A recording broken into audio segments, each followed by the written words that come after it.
Voilà, on se retrouve en direct, toujours sur l'hippodrome de Paris-Vincennes. Didier Louis est toujours à mes côtés. Alors en fait, Didier Louis, il y avait quelque chose, on était en train de parler de Pharaon Blue, de ses qualités, etc. Et puis on va maintenant parler aussi, on a hâte de le revoir, en tout cas on va le revoir cet hiver pour conclure ce Pharaon Blue. Il a sûrement de belles choses à faire cet hiver, à condition d'être sage, c'est ce qu'on a compris. Absolument, c'est un choix qui a été préparé pour le meeting d'hiver. Bon, maintenant, il faut qu'il soit sage.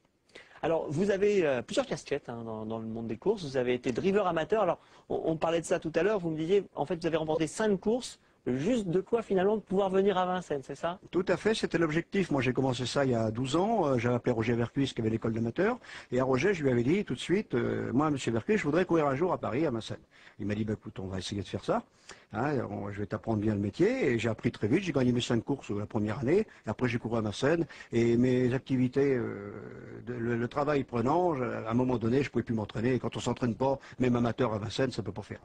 Alors, la compétition, vous connaissiez, puisque vous aviez pratiqué des compétitions de vélo auparavant. Oui, j'ai couru jusqu'à la limite de passer professionnel, puisqu'en 74, j'avais le choix ou passer professionnel ou m'installer. À l'époque, passer professionnel cycliste, c'était pas facile, il n'y avait pas beaucoup de revenus, j'ai préféré m'installer. J'ai donc été fabricant de vélos pendant une vingtaine d'années, de très haut de gamme, puisque j'ai été aux États-Unis, j'ai été directeur sportif des coureurs d'armée rouge soviétique 3 ans, enfin, palmarès. C'est moi qui ai sorti Marc Madio, Yvon Madio, Thierry Barry, voilà.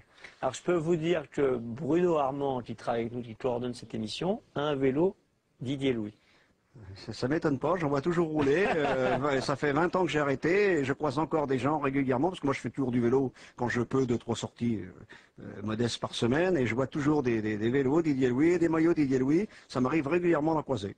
On me dit qu'il faut que vous baissiez un tout petit peu votre micro, parce qu'en fait, hop, voilà. En tout cas, c'est plutôt amusant, donc ça doit vous faire drôle de croiser des gens avec vos vélos ou vos maillots, non? Ah bah ça fait chaud au cœur, parce que j'ai aimé ce métier. C'est super, si vous voulez, comme j'aime le métier des chevaux aujourd'hui. Moi, c'est un métier que je fais par passion, c'est pas... Alors, ce qui est amusant, c'est que les chevaux ont pris une grande importance pour vous. Vous avez démarré, donc, vous l'avez dit, en amateur.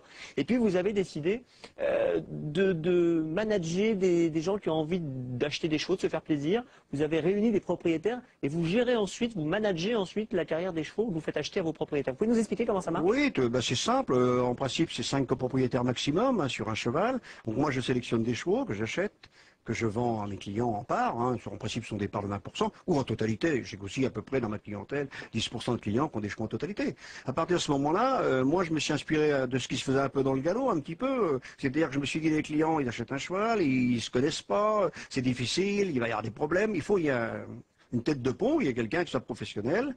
Donc vous êtes l'interlocuteur des Voilà, et c'est moi qui fais donc l'intervenant entre les copropriétaires et également avec les entraîneurs, puisque je travaille avec une vingtaine d'entraîneurs en France, et on a quand même à peu près une centaine de chevaux en gestion actuellement.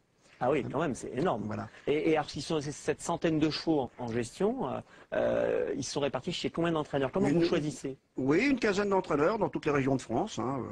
J'en ai à Paris chez Peter Henberg, j'en ai chez Daniel Libert maintenant, j'en ai chez Bruno Mel dans le Sud-Ouest, j'en ai chez Michel Denium, un peu plus chez Michel. Bon, j'en ai un peu partout, quoi. Chez Bruno Marie, on a un cheval qu'on vient d'acheter qui s'appelle Prosper Oldala, qui est un bon cheval.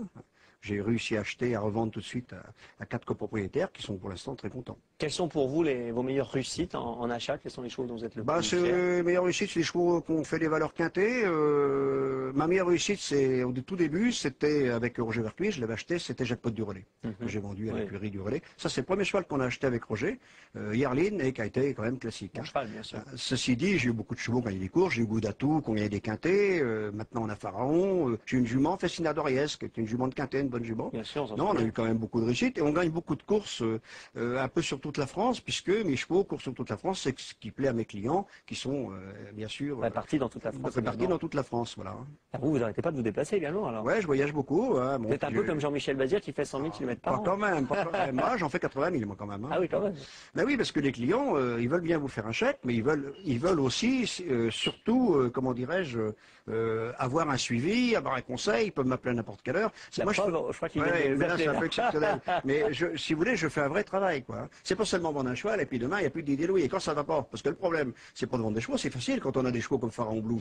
Tout le monde est content, mais il faut pas oublier que malheureusement dans les chevaux, c'est tellement aléatoire que si vous voulez, très souvent, il y a des problèmes. Si vous voulez répondre pour dire de vous rappeler, il n'y a pas de problème. Non, je vais essayer de le couper, mais j'arrive pas. Excusez-moi. Je vous en prie. Excusez-moi. Excusez-nous, on est en train de vous Attendez, raccrocher. je vais faire un truc parce que On est... vraiment, je suis désolé. Je vous en prie, je vous en prie. Portable, et Attendez, comme ça, prenez votre temps, vous inquiétez pas. Les gens savent ce que c'est.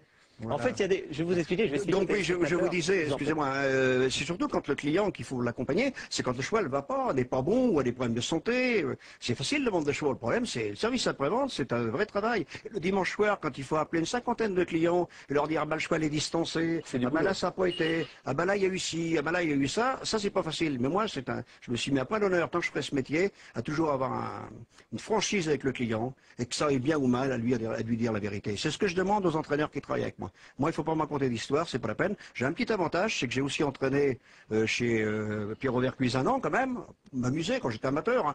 C'est pas mon métier, mais j'ai entraîné bon, un peu chez Michel Lenoir, je sortais des chevaux chez Michel. Ça vous permet de Chez Huff comprendre comment ça Nordine et marche. j'étais un an chez Michel Charlot. Donc quand même, j'ai appris Vous avez l'entraînement. de l'expérience. Donc j'ai un avantage, c'est que je suis quand même capable de discuter avec un entraîneur et ils le savent bien, donc ils me racontent pas d'histoire, ils me disent la vérité. Parce que c'est ce que je dis, il faut toujours dire la vérité à un client. C'est pas la peine de mentir un jour ou l'autre. La vérité éclate. Vous savez, il y a des bons moments, des mauvais moments. Les bons moments, il faut les savourer, comme ce soir, on en a beaucoup, mais on a aussi des mauvais moments. Quand quelqu'un investit, vous fait confiance aveuglément, met de l'argent sur un cheval et que le cheval il tourne pas bon, ou vinaigre, comme on dit dans le métier, mais malheureusement, il faut bien dire aux gens que l'achat d'un cheval de course est très aléatoire et que c'est un investissement risqué. Il ne faut pas raconter d'histoire. Hein. Puis avant tout, bon, c'est une source de loisirs, de plaisir, d'émotion. Voilà, ça doit etc. être ça avant tout. À chaque fois qu'un client me dit, moi, monsieur Louis, je voudrais un cheval, mais je voudrais faire un placement, moi, je dis non, on peut pas, ou alors je voudrais pas perdre d'argent. Je dis, monsieur, c'est pas possible. Si vous devez gagner de l'argent, faut pas y penser, ça viendra tout seul.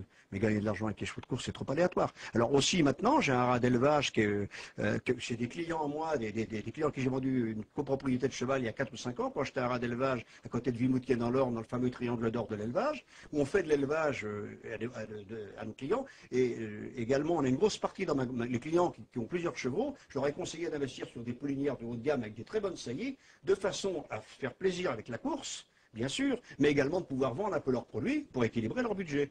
Parce que acheter que des chevaux de course, c'est malheureusement ça serait trop difficile. En tout cas, on sent que vous êtes passionné, on sent votre énergie, hein, l'enthousiasme, ça fait plaisir également de J'ai sentir. également mes couleurs au galop, puisque je démarre aussi au galop. J'ai quelques chevaux, on a gagné quelques courses au galop. Ah là, vous commencez le même schéma au galop donc Oui, tout actuellement. à fait, oui. D'accord. Et j'ai un peu de réussite. On démarre, j'ai 4 ou 5 chevaux, mais on a déjà gagné 2 ou 3 courses en province. Très bien, bah, écoutez, on va suivre ça de près. En tout cas, voilà, vous souhaite plein de réussite cet hiver pour le meeting qui arrive vite. C'est vrai, Jeff tout à l'heure nous disait c'est dans 15 jours déjà le meeting d'hiver. Vous vous rendez compte ? Faut être prêt. Faut être prêt, et on se prépare. Tout à fait. Merci d'être passé Didier Merci Louis. beaucoup. Tout de suite, on va retrouver Jeff justement pour parler de la 5e course. Il est quelle heure ? 22h02, on est à 6-7 minutes.